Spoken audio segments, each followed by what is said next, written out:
Lovely out here. Quite relaxing. Okay, so I'm completely submerged in water again, which must mean that it's time to look at another action camera, and this time it's the turn of the DJI Action 3.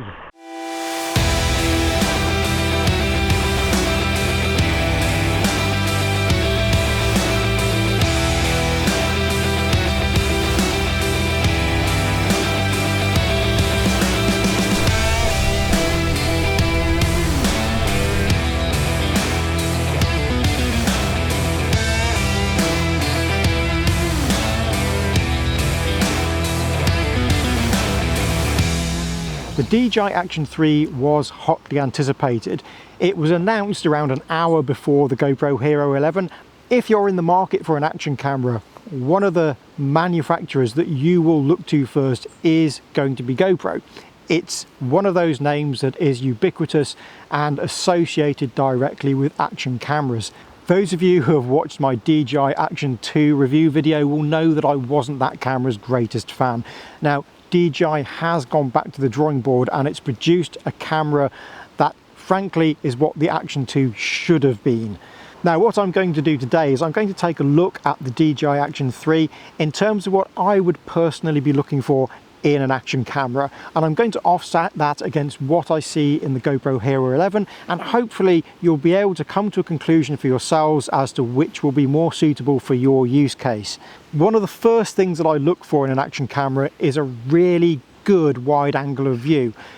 These cameras are used for POV shots a lot of the time. They're mounted to helmets or on a chesty mount for mountain biking, for example, and for that you need a really wide angle of view for that immersive feeling. Now, GoPro introduced a new sensor which was taller than the previous sensors, and it also enabled a new hyperview mode which was effectively super view on steroids. Now, hyperview is quite distorted and it is only suitable for POV style shots. The DJI Action 3 inherits the ultra wide lens from the Action 2. Now, I wasn't a fan of the Action 2 as a whole, but one thing I really did love about it was the ultra wide angle lens, and I'm very pleased to say that it's made it onto the Action 3 as well.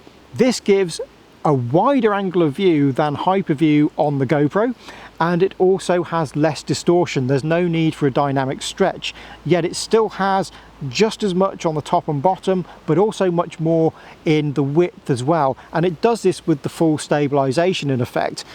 The GoPro can reach a similar angle of view in hyperview, but you have to turn the stabilization off, which wouldn't be ideal in most scenarios. So the DJI Action 3 gets top marks for POV shots. The ultra wide on this is sublimely good. Next up is battery life. Now, if you are going to be out on the water, you don't want to be changing batteries a lot. It can introduce the risk of getting water droplets inside the camera, which is never a good thing, particularly if it's raining. The Action 3's battery consumption is exceptionally good. I keep bringing spare batteries with me out while I'm testing the camera, but I haven't yet had to use one. The battery life is that good on this camera. Now, DJI claims that the camera can record up to 150 minutes, even at minus 20 degrees centigrade. That's quite an incredible feat in itself. I haven't been able to test that, but I can say that in my experience testing this camera, the battery life on this is incredibly good. And if that is important to you, and why wouldn't it be, that's a major plus point for this camera. Another feature that sets the Action 3 apart from the competition is its fast charge capability. You can charge the camera to within 80% of capacity within 18 minutes. Now, for me, that's really useful because I quite often use action cameras as a training aid, and if I get a moment where I can go out and do some practice, sometimes I find that my camera isn't charged up. So the ability to do this is very convenient indeed. One thing I love about the Adventure combo that was sent is this battery case. Now this contains 3 batteries. I've got one in the camera at the moment, but this doubles as a battery bank to charge your phone with, but it will also intelligently charge the batteries as well when it is connected up to a power charger. Now, image quality is a really important consideration for these cameras. The Action 3 produces really lovely colours from what I can tell. It has a white balance sensor on the front, which in my testing seems to produce a much better result than the GoPro's auto white balance. The GoPro appears to run a little bit cool, but this seems to do a very good job on the Action 3. Usually I set the white balance manually. I've set both cameras to 5500K in a few tests just to see how they compare. That's where you're going to get the best results with the GoPro, with the manual white balance. But the Action 3, the auto white balance does a very good job, and that will be down to the white balance sensor on the front of the camera. Overall image quality wise, the Action 3 doesn't quite produce the same dynamic range as the HERO11. And it also doesn't yet have the 10-bit color option. That is coming, so in a later firmware update, that advantage for the GoPro will disappear. At present, however, the Action 3 still produces a very good image. The shadows are a little bit more crushed than the GoPro, and as I say, you might have to protect your highlights more by setting a -EV just to be on the safe side. But otherwise, it produces a stellar result. You're not going to be disappointed with the image that comes out of the Action 3. In terms of image control, the GoPro just edges it. You can adjust the sharpness settings on the GoPro, which you can't do with the Action 3. So if you want to adjust your sharpness in post, you can do so and dial it in to match other cameras you might be working with. The Action 3 doesn't have this adjustment. I would hope that DJI might introduce it in a future firmware update, but nothing has been said along those lines. So the GoPro still edges it as far as overall image control goes.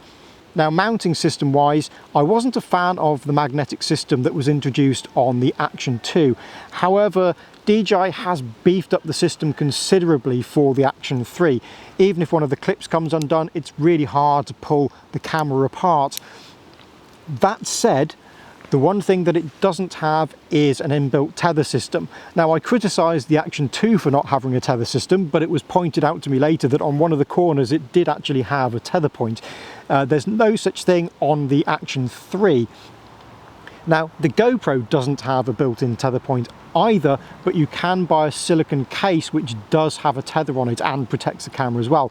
I would like to see a similar system coming out for the Action 3, because it is important in the kind of uses that I make of the camera to have a tether point for safety. You don't want to be losing your camera to the bottom of the sea or to the bottom of the river. You need that safety aspect. One advantage that the GoPro used to have was its hydrophobic lens. It was introduced on the HERO10 and it worked really well. If you do a lot of water sports, no longer do you have to suffer getting back home, looking at your footage and finding that most of the footage is obscured by a great big water droplet. I was very pleased to find out that DJI has introduced its own hydrophobic coating to the Action 3 as well, so water droplets are not a problem on this camera either. That's a very good thing to see, and it's an important consideration for me personally.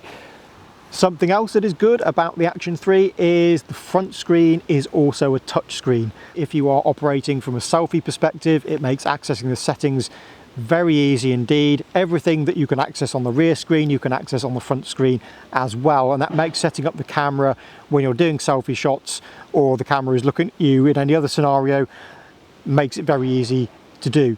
Now, if you're a fan of vertical video, DJI has made this cage for the camera.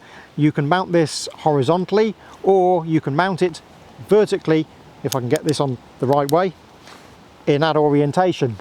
I'm not a fan of vertical video myself, but I do understand that it is becoming increasingly important for social media. Although the GoPro still has the advantage in this respect with the use of its 8x7 sensor, which allows you to either crop to a 16:9 aspect or to a 9:16 ratio after the fact. With this, if you're going to shoot vertical video, that's going to be locked in. You're not going to be able to output a 16:9 alternative version of that video. Although you can do the next best thing with the Action 3 and use it for 3 mode. So, what would I recommend? The GoPro HERO11 or the DJI Action 3?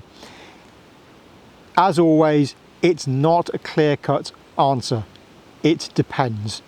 I still think the GoPro has the edge in terms of overall power use. If you're a power user and you want to match to other cameras, the GoPro still just about has that edge. That will be reduced when DJI introduces the firmware update for the Action 3 that introduces 10-bit color, but still you might not be able to adjust the sharpness settings on the camera.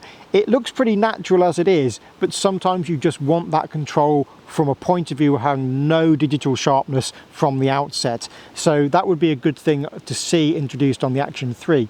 So overall, I think this camera is very easy to use. It's less expensive than the HERO11, and it produces some exceptionally good results. The ultra wide lens is to die for. It's one of the best wide angles on the action camera market, bar none.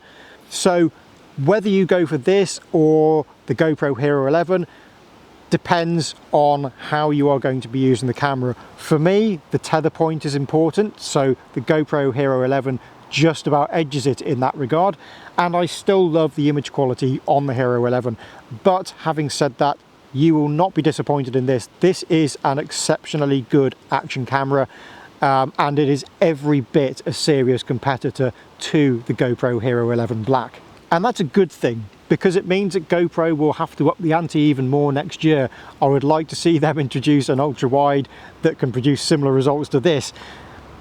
So for anyone who is considering an action camera right now, this should be a very serious consideration for you.